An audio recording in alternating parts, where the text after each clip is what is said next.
Special Operative Kaidahara. Launch from here and land outside the Nexus. Hiding behind a plasma shield, huh? Take down the shield and obliterate them.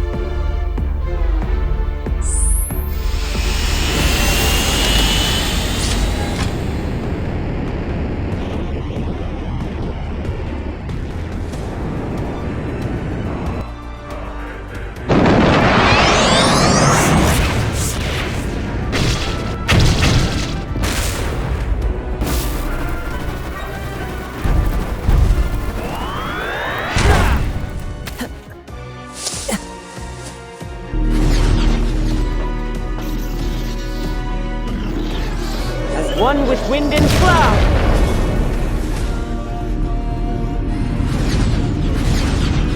Wind strike!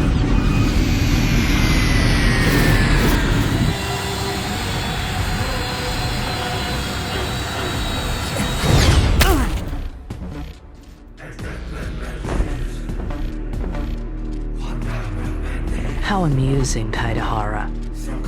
Let me show you something.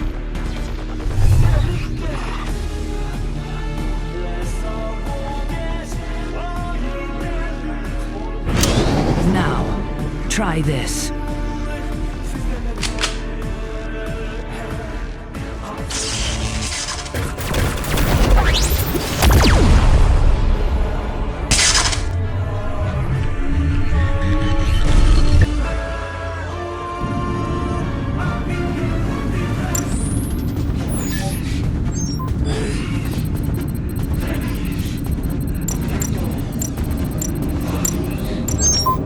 Say goodbye to your constituent atoms!